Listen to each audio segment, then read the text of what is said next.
So good day everyone, I am Jonas E. Porras, and now I'm going to demonstrate zygomatic arcs.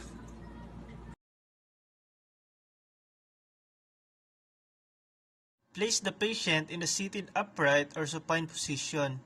A vertical head unit greatly assists the patient who is unable to hyperextend the neck. When the supine position is used, elevate the patient's trunk on a several firm pillows or a suitable pad to allow complete extension of the neck.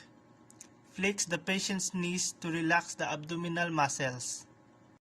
Hyperextend the patient's neck completely so that the IOML is nearly parallel with the plane of the IR as possible.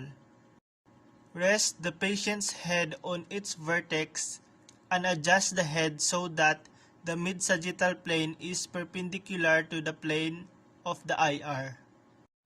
The central ray is perpendicular to the IOML and entering the mid-sagittal plane of the throat at a level approximately 1 inch posterior to the outer canthi. Then, center the IR to the central ray.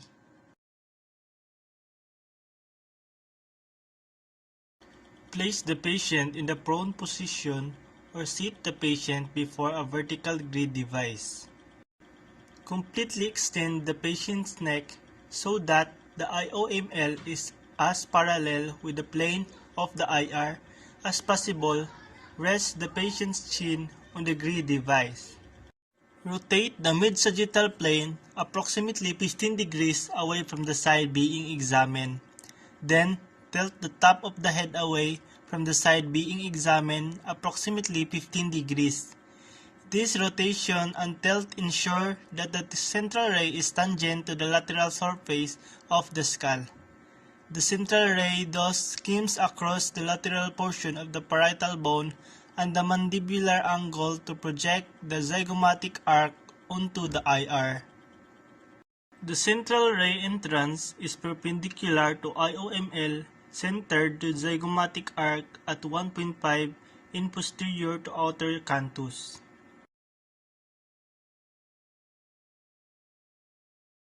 Place the patient in the seated upright or supine position. Center the mid-sagittal plane of the body to the midline of the grid. Adjust the patient's head so that the mid-sagittal plane is perpendicular to the midline of the grid.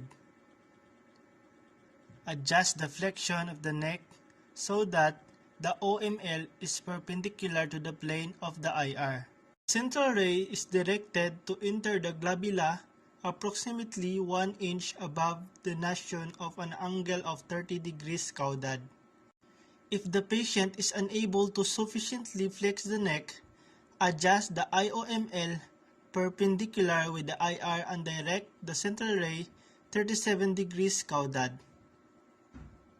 Then, center the IR to the central ray.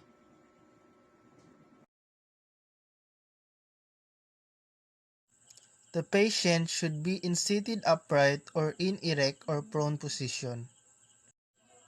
Rest the patient's nose and chin against the IR. Align the mid-sagittal plane to central ray and to the midline of the backy surface. MSP is perpendicular to IR. The central ray is 35 to 38 degree caudad to the vertex between the zygomatic arcs